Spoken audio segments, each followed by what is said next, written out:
अनु कपूर की hard hitting bold film हमारे 12 ने कितना प्रभावित या निराश किया है, आज इसी बात की समीक्षा करेंगे। नमस्कार दोस्तों, स्टार सिल्क एवेन्यूज में आपका स्वागत है। दोस्तों 2011 में बोल नाम से आई एक पाकिस्तानी फिल्म अपने बोल्ड सब्जेक्ट के लिए काफी चर्चा में आई थी, जो आतिफ असलम और माहिरा खान की पहली फिल्म थी। ये फिल्म सहमति, विषक्त, पितृसत्ता और स्त्री द्वेष जैसे विषयों पर आधारित थी, जिसका सार था कि बिना किसी फैमिली प्लानिंग के बच्चों को जन्म देना पाप क्यों नहीं है। हाल ही में रिलीज हुई अनु कपूर स्टारर हमारे 12 आपको लगातार बोल के बारे में सोचने पर मजबूर कर देगी। ये फिल्म इस्लाम की रूढ़िवादी कट्टरपंथी मान्यताओं और विचारधाराओं पर सवाल उठाती है और कैसे कभी कभी मजहब और सदाचार के मार्ग पर चलने के नाम पर सभी प्रकार के उत्पीड़न का झूठा महिमामंडन किया जाता है। हमारे 12 लखनऊ के अमीनाबाद पर आधारित है और इसकी शुरुआत एक ऐसे दृश्य से होती है जिसमें अल्फिया नाम की एक महिला अपनी सौतेली मां को गर्भपात करवाने का अधिकार देने के लिए मामला दर्ज करने के लिए लखनऊ हाई कोर्ट का रुख करती है।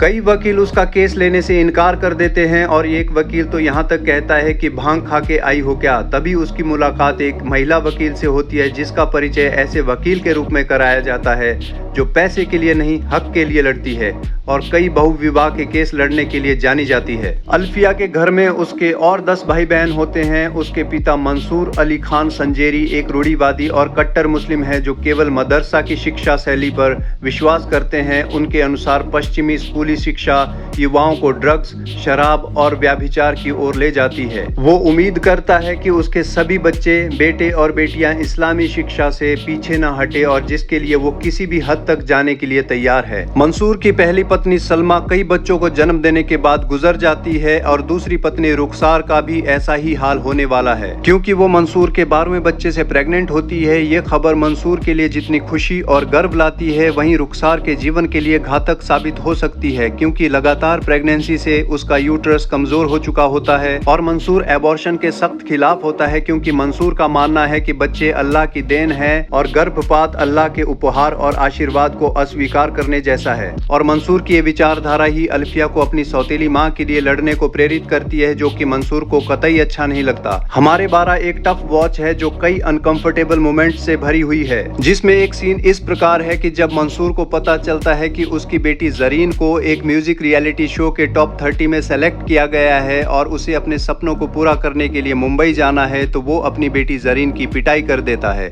एक और दुखद सीक्वेंस है जब हॉस्पिटल में रुखसार मंसूर के पैरों में गिर जाती है और उसे 3 तलाक ना देने की गुहार लगाती है, जो पितृसत्ता की कंडीशनिंग और डर को दर्शाता है और घर की महिलाओं को शौहर के गलत कामों के खिलाफ आवाज उठाने की इजाजत नहीं देता और अल्फिया इसका एकमात्र एक्सेप्शन है। हमारे 12 एक विवादास्पद, गंभीर और प्रासंगिक मुद्दे से जुड़ी हुई फिल्म है जो सोशल एंड रिलीजियस कंडीशनिंग पर सवाल उठाने और आलोचना करने का प्रयास करती है। लेखक राजन अग्रवाल ने बहुत ही चतुराई से एक ऐसी स्क्रिप्ट लिखी है जो इस्लाम और कुरान की टीचिंग्स पर हमला नहीं करती, बल्कि इस बात पर रोशनी डालती है कि किस तरह से प्रैक्टिस करने वालों द्वारा इसे मिस रिप्रेजेंट और मिस इंटरप्रेट करके समुदाय को गलत तरीके से प्रस्तुत किया जाता है। जहां कहानी महिला सशक्तिकरण पर जोर देती है, वहीं दूसरी तरफ ये पुरुषों को नेगेटिव शेड में भी नहीं डालती। जहां एक तरफ मंसूर और उसका सबसे बड़ा बेटा शाहनवाज है, जिनको धार्मिक कट्टरता से अंधे होकर स्त्री द्वेषी और अत्याचारी दिखाया गया है, वहीं दूसरी ओर फिल्म में मंसूर के दूसरे बेटे शोएब और एक पत्रकार दानिश है, जो फेमिनिस्ट हैं और टॉक्सिक ट्रेडिशन के खिलाफ अपनी नाराजगी व्यक्त करने से नहीं डरते हैं। अनु कपूर ने हमारे 12 को अपने कंधों पर बखूबी उठाया है। उन्होंने मंसूर का किरदार इतनी बखूबी निभाया है कि आप उस कैरेक्टर से नफरत करने लगेंगे। पारितोष त्रिपाठी और राहुल बग्गा अपने कैरेक्टर्स में इम्प्रेसिव हैं। अल्फिया के रूप में अदिति एक रेवोल्यूशन है जो सभी कलाकारों में अपनी अलग पहचान छोड़ती हैं, जो भावनात्मक रूप से कठिन दृश्यों में भी अपनी काबिलियत साबित करती हैं। दानिश के रूप में पार्थ ने शानदार अभिनय किया है। वकील के रूप में अश्विनी कालसेकर और मनोज जोशी भी उच्च कोटि का प्रदर्शन करते हैं। बाकी कलाकार विशेषकर अंकिता द्विवेदी अपने प्रभावशाली प्रदर्शन के लिए प्रशंसा की पात्र हैं। उनकी कमजोरी और बेबसी निश्चित रूप से आपके दिल को छू जाएगी। हालांकि इस फिल्म का एक नेगेटिव पॉइंट ये भी है कि जिसने भी पाकिस्तानी फिल्म बोल देखी होगी वो मन ही मन इन दोनों फिल्मों की तुलना करता रहेगा। तो दोस्तों, आपको हमारे 12 की समीक्षा कैसी लगी, प्लीज कमेंट बॉक्स में अपने विचार जरूर शेयर करें। एंटरटेनमेंट से जुड़ी ऐसी ही और अपडेट्स के लिए प्लीज हमारे वीडियोस को लाइक, शेयर और चैनल को सब्सक्राइब करें। Thank you so much.